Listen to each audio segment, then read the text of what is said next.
Sam, congratulations, runner up of 47. That is a great accomplishment. What was the swirl of emotions as you're watching it back and seeing it all unfold and end last night? Yeah, it's definitely kind of reveals some fresh wounds a little bit. You know, you come out of the game and you try and make a lot of peace with what happened in your journey and your experience. As epic as it is to watch sort of the conclusion and the battle of Final Tribal Council and even the fire making challenge that led up to it, it definitely put my butt right back in those seats at Tribal and brought out a lot of raw emotion that I felt that night. Was there a specific moment that really hit you in the heart, brought out all the feels for you? Watching back me reading my letter from my dad um, was intense to watch back for sure. You just, I don't know, I was really empathizing with myself in a weird way of just like remembering what that moment felt like. And so that really stuck with me. And then, of course, just the vote reveal and watching myself during the vote reveal was also hard and difficult in its own way. When I saw the letter with your dad, I was like, oh, his dad is watching this right now and must just feel this swell of pride or like all these emotions, seeing how much his words resonated with you. Did you watch with him? Yeah, so we were out in LA for the live viewing party. My dad was there. I was not next to him, thank goodness for it. So I talked to him afterwards, but definitely a cool episode to have him watch. And you know, full circle for me for sure with how I spoke about it in the episode, how I talked about wanting to watch the fire making challenge back with my parents. To have them there for the episode was very cool. You also talked about just the anticipation of waiting for the votes to be read. Can you take us through how you were feeling in that moment? What were you thinking? What was your approximation of what might happen? Yeah, well, it feels like an eternity for one. I think it's like 5 minutes or whatever, but you feel like it's an hour. Um, I was really just trying to do math in my head, jury math, and trying to read the facial expressions of the people that had come back and were voting. I thought I had three votes, and there were two people that I thought were kind of tweeners that could swing my way. So I thought I would have Gabe and Sierra as well with Kyle. And then the two people that I was unsure of were Andy and Teeny, who I felt like were very much up in the air with how they were going to vote. So that was my estimation of it. My fear was the fact that I knew if it was 4-4 that I wasn't going to have Sue. And so then I'm like, okay, well, where's my five? I'm trying to figure out how I get to five. And I felt like I had a path. So surprised at the outcome for sure. When you see that you did get that one vote, was it clear to you immediately that that was Kyle? Kind of in my gut. You know, that I don't think they made the cut, but Sierra came back from the voting booth. She was in there a long time and she came back crying. And there was, and kept looking over there and she wouldn't look at me. And I kind of was like, oh, I kind of like know what just happened. But then right after the votes were read, Kyle came over and gave me a hug and he had told me in my ear, like, hey, I was the one, just so that you know. So yeah, that then you start doing the okay, well, why Kyle and not everybody else, and why, like, what went wrong here, and you're trying to do it in real time, which is very very hard. Yeah, it's tough to go right into the after show right after the finale. During that after show, even Rachel said that she was really impressed by your performance of Final Tribal and she thought it was going to be super close too. What did it mean to hear that from her?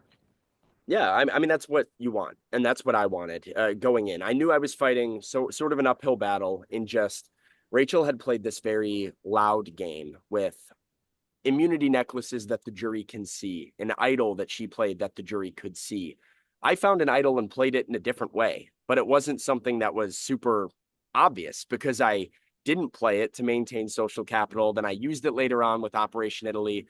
And I knew that like I was sort of going to have to really fight and push against this narrative. And it was going to be hard. But when you go out on Survivor, you want to have a legacy, you want to make an impact, you want to feel like, at least I wanted to feel like I made a good run at the thing, a good, honest, hard run at it. So um it makes it both better and harder when people are like, oh, I was 51-49. I really couldn't decide who to vote for. And people are telling you that. You're like, that makes me feel good that you like respected me and thought I had a good chance to win. But it makes it that much more difficult to stomach too. Yeah, absolutely. Now, as you're making your pitch and outlining a lot of really good arguments that like you got all of these votes and you were always on the right side of the vote, Yeah. what did you think landed the strongest with the jury as you're watching their nods, their smiles, their reactions?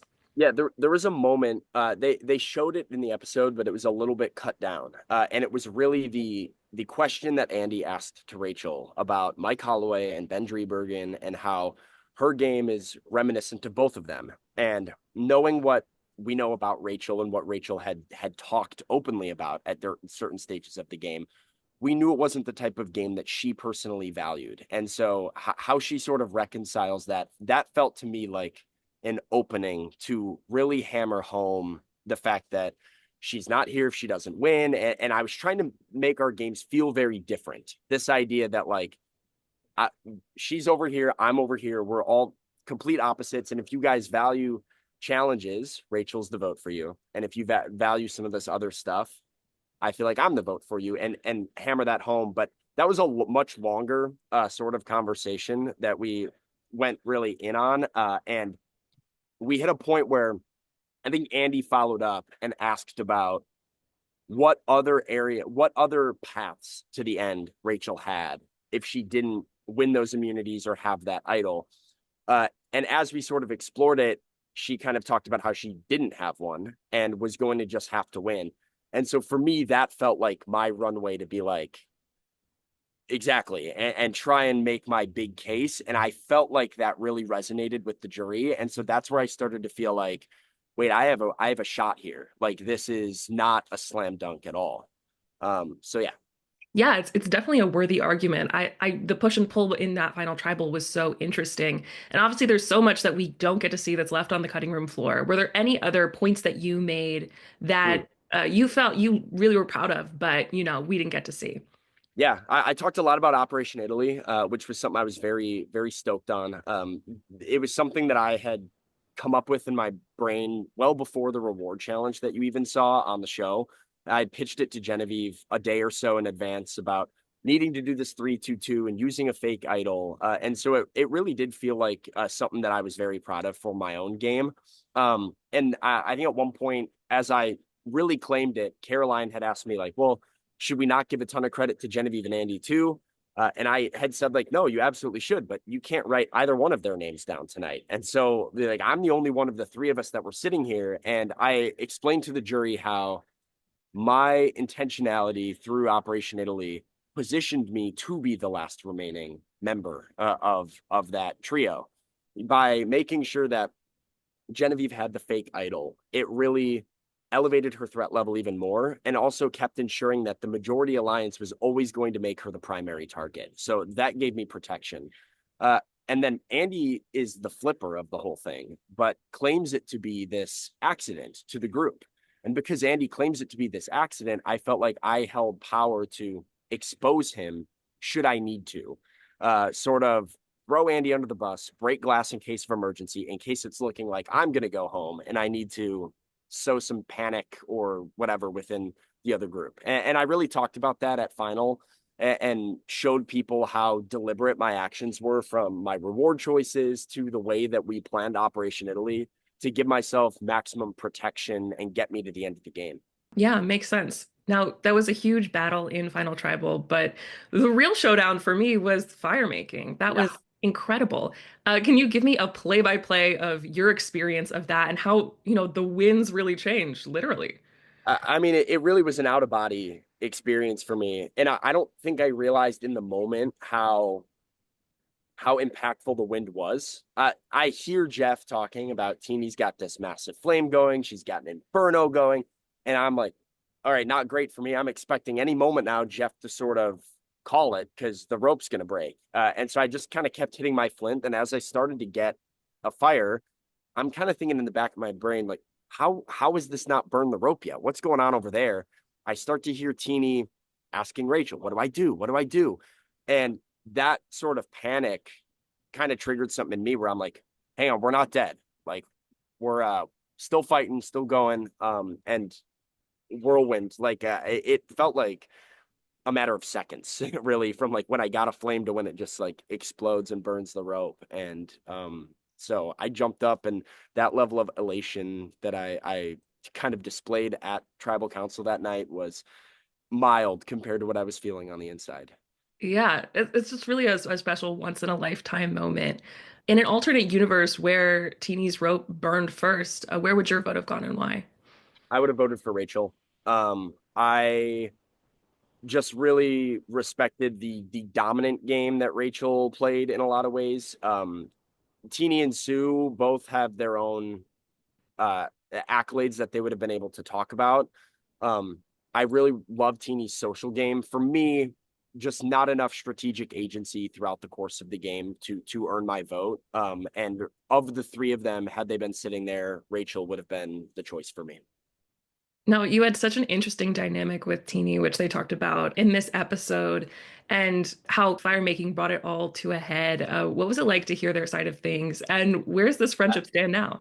Oh, I mean, one, we're great. Like I love Teeny so much. And I loved Teeny out there, and Teeny knew that. I think we all come into the game carrying our own stuff, our own identities, our own histories, our own ways of viewing and interacting with the world, and how the world has interacted with us in the past. And I think it's something that you can never really plan for, can never really account for when you're out there, and you don't necessarily know how you might be viewed or perceived by somebody. And so Teeny knows that I never took any of it personally. I understand, like, I'm not Teeny. I don't have Teeny's identity. I don't interact with the world the same way, and therefore I don't know the weight that can carry throughout something intense and real like Survivor.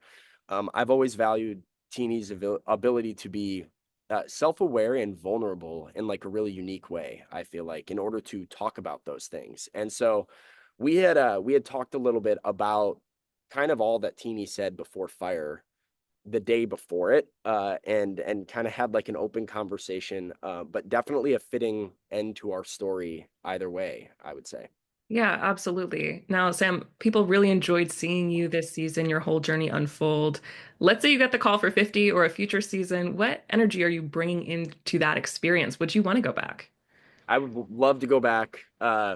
Energy would be unfinished business. Like I did a lot of things that I checked off my Survivor bucket list. I made a lot of dreams come true, and I still want the title of sole survivor. So it would be uh, back to do things maybe a little bit differently, make a couple of subtle tweaks, and hope to run back another deep run, and finish what I started on 47. I don't want you to give away your strategy, but like, what's like one subtle tweak? You're like, maybe I would do this next time. I think I had a way too much control in the pre-merge of the game. I think I was way too loud about managing my threat level and did not do it effectively. And so trying to toe that line a little bit more between having agency to control my fate and know where things are going without elevating myself as the most obvious person in the room, as soon as you hit the merge.